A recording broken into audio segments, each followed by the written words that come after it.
Hello दोस्तों, आइए online study YouTube channel में आपका स्वागत है। दोस्तों, आज की इस वीडियो में हम यूपी डीएलएड सेकंड सेमेस्टर के सेकंड सब्जेक्ट यानी कि प्रारंभिक शिक्षा के नवीन प्रयास के 2019 और 2020 के सभी बहुविकल्पीय प्रश्नों को हल करेंगे। ये वीडियो आपके लिए बहुत ही ज़्यादा महत्वपूर्ण होने वाली है, क्योंकि दोस्तों इस वीडियो में 30 बहुविकल्पीय प्रश्न करेंगे जो कि आपके एग्जाम के लिए बहुत ही ज़्यादा महत्वपूर्ण होंगे। तो वीडियो को एंड तक ज़रूर देख लीजिए। तो चलिए वीडियो शुरू करते हैं। दोस्तों, आप यहां पर 2019 के बहुविकल्पीय प्रश्न देख सकते हैं, जिसमें पहला प्रश्न पूछा गया है, बाल अधिकार का प्रस्ताव पारित किया। ऑप्शन ए संयुक्त राष्ट्र संघ, ऑप्शन बी भारत सरकार, ऑप्शन सी यूनेस्को या फिर ऑप्शन डी उपर्युक्त में से कोई नहीं। तो दोस्तों इस प्रश्न का सही आंसर हो जाएगा ऑप्शन ए संयुक्त राष्ट्र संघ। ठीक है, बाल अधिकार का प्रस्ताव पारित किया संयुक्त राष्ट्र संघ। और दोस्तों आपसे पूछा जाए कब पारित किया, तो दोस्तों आपका आंसर हो जाएगा 20 नवंबर 1989। ठीक है, आपको याद रखना है 20 नवंबर 1989 को पारित किया गया। बात करें दोस्तों अगले प्रश्न की, देख सकते हैं पूछा गया है, शिक्षा को संविधान की किस अनुसूची में रखा गया है। ऑप्शन ए केंद्रीय सूची, राज्य सूची, समवर्ती सूची या फिर ऑप्शन डी उपर्युक्त में से कोई नहीं। तो दोस्तों आपको पता ही होगा 3 सूची होती हैं, जिसमें संघ सूची, राज्य सूची और समवर्ती सूची होती हैं।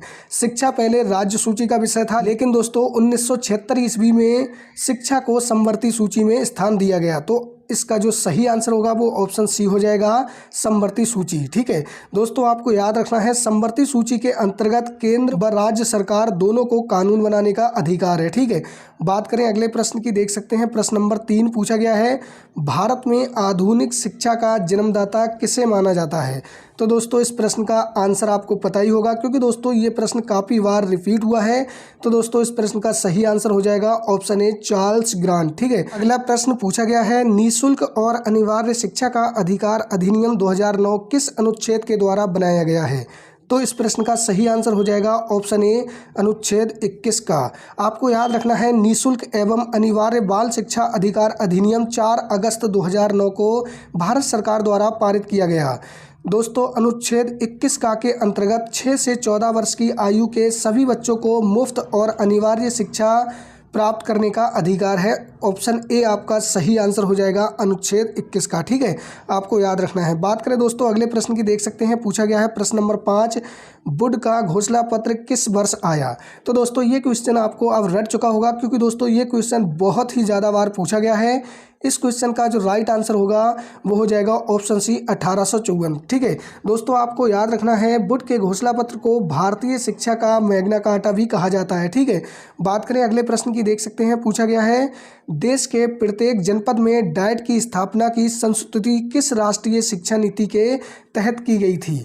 तो दोस्तों इस प्रश्न का जो सही आंसर होगा वो ऑप्शन ए हो जाएगा 1986। ठीक है, देश के प्रत्येक जनपद में डाइट की स्थापना की संस्तुति राष्ट्रीय शिक्षा नीति 1986 के तहत की गई थी। ठीक है दोस्तों, अगले प्रश्न की देख सकते हैं पूछा गया है, निस्यंदन या छनाई सिद्धांत के प्रतिपादक थे। प्रश्न का सही आंसर हो जाएगा ऑप्शन सी निस्यंदन या छनाई सिद्धांत के प्रतिपादक मैकाले थे। दोस्तों इस सिद्धांत का मानना था कि शिक्षा उच्च वर्गों से छनकर धीरे धीरे निम्न वर्गों तक पहुंचेगी। ठीक है, ऑप्शन सी आपका सही आंसर हो जाएगा। बात करें अगले प्रश्न की, देख सकते हैं पूछा गया है, सभी को शिक्षा उपलब्ध कराने से संबंधित है। Option A operation blackboard, option B जिला शिक्षा एवं प्रशिक्षण परिषद, ऑप्शन सी नवोदय विद्यालय या फिर ऑप्शन डी उपर्युक्त सभी।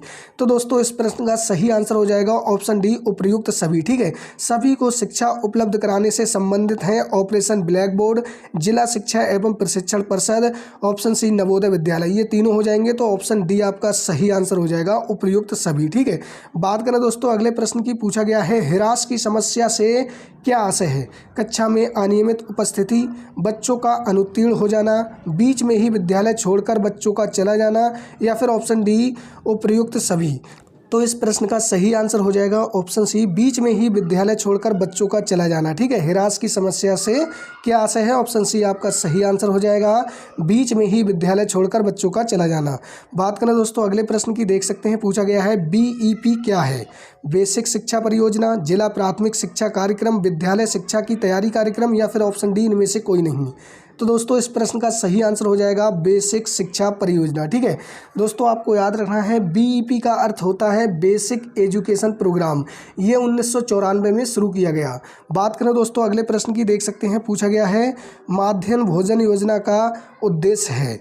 ऑप्शन ए बच्चों के नामांकन में वृद्धि करना, बच्चों को विद्यालय में पूरे समय तक रोके रखना या स्कूल आने के लिए प्रेरित करना, या फिर ऑप्शन डी उपयुक्त सभी। तो इस प्रश्न का सही आंसर हो जाएगा ऑप्शन डी उपयुक्त सभी। ठीक है, तो जब बच्चों को विद्यालय में पौष्टिक भोजन मिलेगा तो बच्चों के नामांकन में वृद्धि होगी। ठीक है, और बच्चे पूरे समय तक विद्यालय में रुके रहेंगे और दोस्तों वे विद्यालय आने के लिए प्रेरित होंगे। तो ऑप्शन डी आपका सही आंसर हो जाएगा उपयुक्त सभी।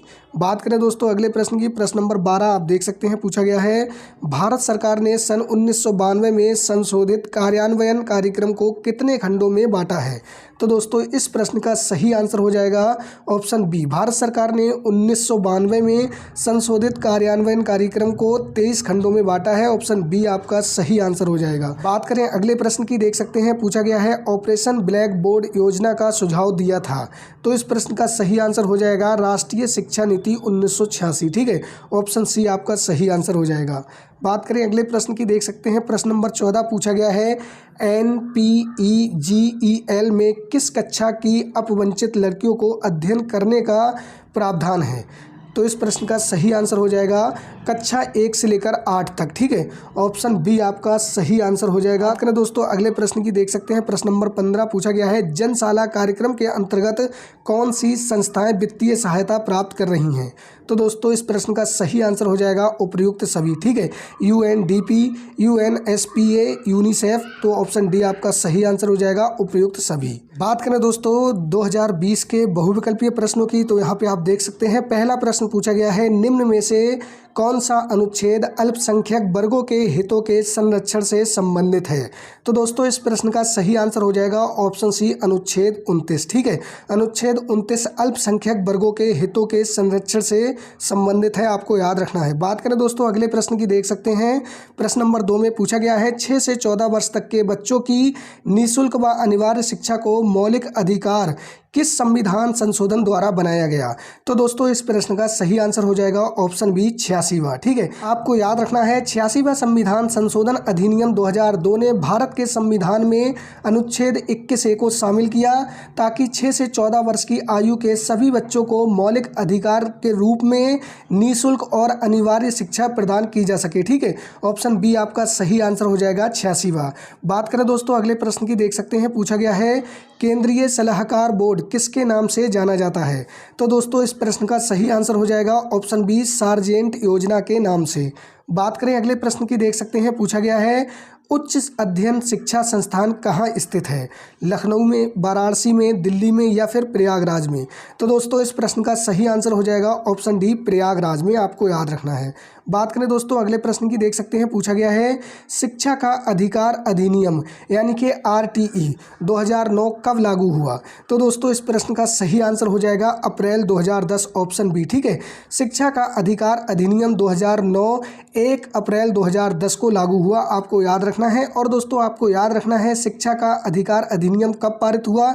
तो दोस्तों इसका सही आंसर हो जाएगा 4 अगस्त 2009। ठीक है, बात करें दोस्तों अगले प्रश्न की, देख सकते हैं, प्रश्न नंबर 7 में पूछा गया है निम्न आयोगों को सही क्रम में बताइए। तो दोस्तों आपको आयोगों के नाम बताए गए हैं, इन्हें आपको सही क्रम में लगाना है। तो जैसा कि दोस्तों आपको पता होगा हंटर आयोग 1882। ठीक है, आपको याद रखना है 1882। राधा कृष्णन आयोग 1948। ठीक है, और बात करें दोस्तों वुड डिस्पैच, ये आपका हो जाएगा 1854।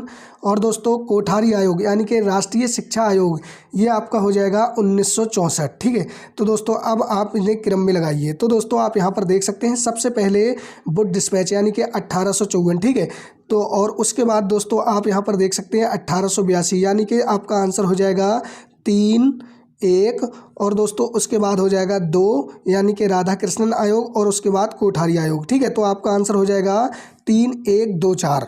ठीक है, तो आपका सही आंसर होगा वो ऑप्शन सी हो जाएगा 3 1 2 4। ठीक है, ऑप्शन सी आपका सही आंसर हो जाएगा। बात करें दोस्तों अगले प्रश्न की, देख सकते हैं, पूछा गया है कस्तूरबा गांधी बालिका विद्यालय योजना भारत सरकार द्वारा कब प्रारंभ की गई। तो दोस्तों इस प्रश्न का सही आंसर हो जाएगा ऑप्शन ए 2004। ठीक है, दोस्तों आपको याद रखना है कस्तूरबा गांधी बालिका विद्यालय KGBV योजना भारत सरकार द्वारा अगस्त 2004 में उच्च प्राथमिक स्तर पर आवासीय विद्यालयों की स्थापना के लिए शुरू की गई थी। बात करें दोस्तों अगले प्रश्न की, देख सकते हैं प्रश्न नंबर 9 पूछा गया है, जिला प्राथमिक शिक्षा कार्यक्रम की क्या विशेषता है? शिक्षा में सबकी भागीदारी, शिक्षा में बराबरी पर बल, नए शैक्षणिक प्रयोग, या फिर ऑप्शन डी उपयुक्त सभी। तो दोस्तों इस प्रश्न का सही आंसर हो जाएगा ऑप्शन डी उपयुक्त सभी। ठीक है, बात करें दोस्तों अगले प्रश्न की, प्रश्न नंबर 10 पूछा गया है, अध्यापक शिक्षा हेतु नियामक संस्था है। दोस्तों ये क्वेश्चन रिपीट हुआ है, बार बार पूछा जाता है। ठीक है, इसका सही आंसर हो जाएगा NCTE। ठीक है, यानी कि national council for teachers education, आपको याद रखना है NCTE। बात करें दोस्तों अगले प्रश्न की, प्रश्न नंबर 11 पूछा गया है, राष्ट्रीय पाठ्यचर्या 2005 के प्रारंभ का अंश रविंद्रनाथ टैगोर जी के किस निबंध से लिया गया है? ऑप्शन ए सभ्यता और संस्कृति, ऑप्शन बी सभ्यता और प्रगति, ऑप्शन सी सभ्यता और समाज, या फिर ऑप्शन डी सभ्यता और मानव। तो इस प्रश्न का सही आंसर हो जाएगा ऑप्शन बी सभ्यता और प्रगति। ठीक है, बात करें दोस्तों अगले प्रश्न की, प्रश्न नंबर 12 पूछा गया है, 1992 में गठित यशपाल समिति किससे संबंधित है? ऑप्शन ए स्कूली छात्रों के बोझ को कम करने से, उच्च शिक्षा में गुणवत्ता से, व्यावसायिक शिक्षा से, या फिर ऑप्शन डी तकनीकी शिक्षा से। तो इस प्रश्न का सही आंसर हो जाएगा ऑप्शन ए स्कूली छात्रों के बोझ को कम करने से। ठीक है, ऑप्शन ए आपका सही आंसर हो जाएगा। बात करें दोस्तों अगले प्रश्न की, देख सकते हैं ये प्रश्न काफ़ी बार पूछा जा चुका है, छनाई का सिद्धांत किसके द्वारा प्रतिपादित किया गया? दोस्तों इसे निस्यंदन का सिद्धांत भी कहते हैं। और दोस्तों इस सिद्धांत का मानना था कि शिक्षा उच्च वर्गों से होकर धीरे धीरे निम्न वर्गों तक पहुंचेगी, और यह सिद्धांत लॉर्ड मैकाले ने दिया था। ऑप्शन सी आपका सही आंसर हो जाएगा। ठीक है, बात करें अगले प्रश्न की, प्रश्न नंबर 14 पूछा गया है, नवोदय विद्यालय की स्थापना किसकी संस्तुति पर की गई? ऑप्शन ए कोठारी आयोग, ऑप्शन बी माध्यमिक शिक्षा आयोग, या फिर नई शिक्षा नीति 1986, या फिर यशपाल समिति। तो इसका सही आंसर हो जाएगा ऑप्शन सी नई शिक्षा नीति 1986 की संस्तुति पर नवोदय विद्यालय की स्थापना की गई। ठीक है, ऑप्शन सी आपका सही आंसर हो जाएगा। बात करें दोस्तों अगले प्रश्न की, देख सकते हैं प्रश्न नंबर 15 यानी कि आज की क्लास का अंतिम प्रश्न पूछा गया है, जब कोई बालक किसी भी अवस्था में प्राथमिक शिक्षा पूर्ण किए बिना ही विद्यालय छोड़कर चला जाता है तो ये कहलाता है? ऑप्शन ए अवरोध, ऑप्शन बी अपव्यय, ऑप्शन सी पृथक्करण, या फिर ऑप्शन डी विभाजन। तो दोस्तों ये होता है अपव्यय। ठीक है, ऑप्शन सी आपका सही आंसर हो जाएगा। जब कोई बालक किसी भी अवस्था में प्राथमिक शिक्षा पूर्ण किए बिना ही विद्यालय छोड़कर चला जाता है तो इसे अपव्यय कहते हैं। ठीक है, ऑप्शन सी आपका सही आंसर हो जाएगा। दोस्तों 30 प्रश्न आपके इस क्लास में हुए हैं। 30 प्रश्न में आपके कितने प्रश्न सही हुए हैं कमेंट में ज़रूर बताइए। और दोस्तों यदि आपको क्लास अच्छा लगा हो तो इस वीडियो को लाइक ज़रूर कर दीजिए। इस वीडियो को अपने अदर फ्रेंड्स के साथ शेयर जरूर कर दीजिए, जिससे उनका भी इस वीडियो को देखकर कोई फ़ायदा हो सके।